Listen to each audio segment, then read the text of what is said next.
Hey guys, this is Predator King 79 and welcome to my review of G1 Powermaster Doubledealer. Okay, this is my first review on YouTube, so I hope it goes okay, but we'll soon see. Okay, yeah, just a little bit of info on Doubledealer if you guys aren't familiar with him at all. Basically a Powermaster triple changer, released in 1988. The kind of sort of gimmick with Doubledealer was that he was neither Decepticon or Autobot. He was sort of a mercenary, and he has a Decepticon and Autobot mode, as well as this vehicle mode here, which is kind of a neither or. And to reflect that, he has, as with all Power Masters, he has engines here, Nebula and companions that transform into engines, which when placed into the vehicle allow it to then transform into robot mode. As he has Autobot and Decepticon allegiance, he has an Autobot engine, which is Knock, and Decepticon engine, which is Scar. Each one of those, when placed in the vehicle, will allow him to turn into one of the other modes. Doubledealer is sometimes confused with Double Clouder, who is, as I understand it, a repaint of Doubledealer, which appeared in the Japanese Master Force series. Never seen Double Clouder. I think he's got slightly different metallic paint on him than Doubledealer, but this is Doubledealer, the US and UK released figure. Okay, he was never appeared in the Transformers G1 series in the TV show, simply because of the fact he was released after the show was cancelled. He does appear very briefly in the UK Marvel comic. In one issue, he's on a 5-page sort of black and white story where basically he sort of shows that he's a mercenary and tricks the Autobots and Decepticons, and it's not a particularly great story, but that's the only appearance he has in the original series of comics. Obviously, if you do follow the excellent REW series of Transformer comics, he does feature quite heavily in the Revelations series towards the end, and has his own Spotlight episode, which is quite cool. But anyway, let's get enough of that chit chat and let's get on with the review. Okay, so this is vehicle mode, as you can quite easily see. Basically has a rather huge missile attached to the back here, which is kind of cool. I'll take that off.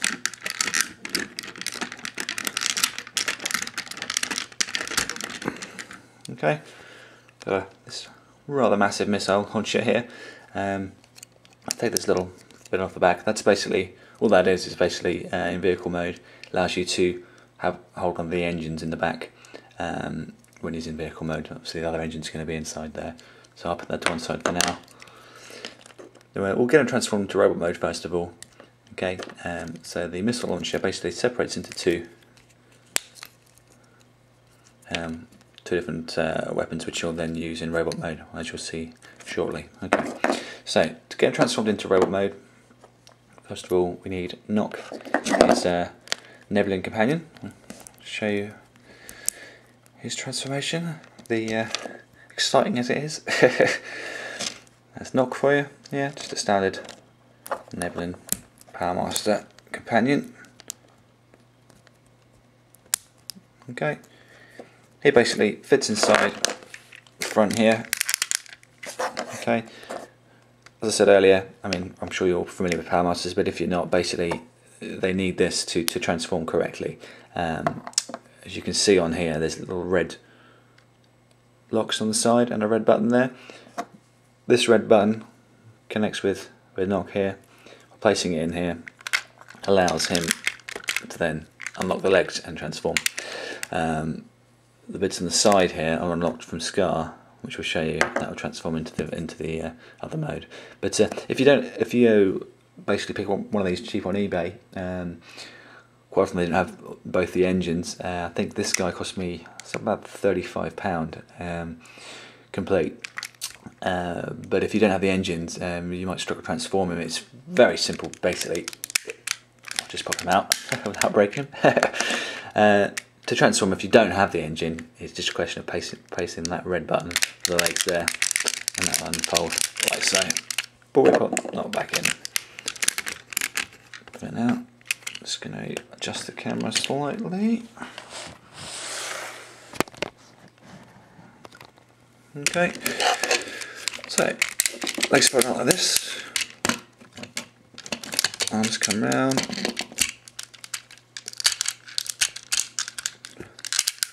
Pops the head. As the arms drop down, revealing the Autobot symbols.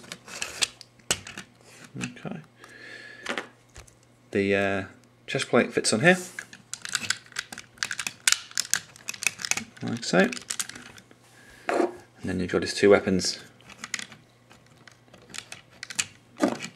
which fit on the sides, like so. And that's robot mode. Obviously, pretty basic transformation, as most of the G1 figures were. Not a lot of articulation, unfortunately. Just the arms, really, and do some crazy knee action here, but not really that designed for posability. But it's a good figure. It's a good figure. It's got a lot of detail on it for a G1 figure, so he's kind of cool. Let's get him transformed into the other mode then. Okay,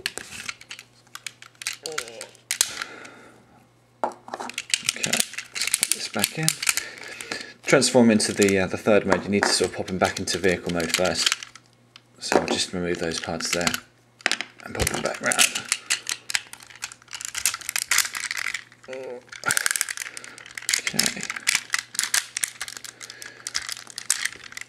Okay, so back into vehicle mode.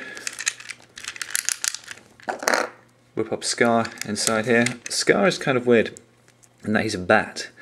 I'm sure it's documented somewhere, and someone could probably enlighten me, but I'm not quite sure. Is he meant to be a robotic bat? You know, that's him. Is he a sort of robotic bat? Was he a giant Nebulon bat fused with metal components like a Nebulon? I don't know. It's a bit bizarre, but whatever he is, he's kind of basic to transform. Oh yeah, you kind of have to do the wings that order. Okay, so anyway, he goes in there.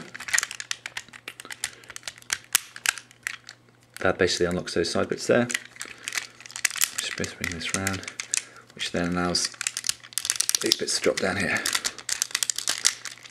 Okay, so drop down, and drop the feet, and you can see that he's going to be transforming into a giant bird. Okay, and the wings drop down, revealing shock horror, he is a Decepticon as well. Out comes the head.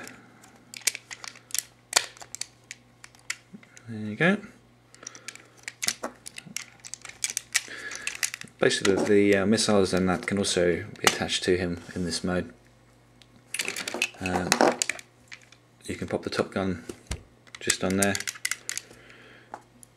If you pick up the chest plate again, you can pop Knock inside there, and Knock can kind of sit on the back like that, keep it all together. And then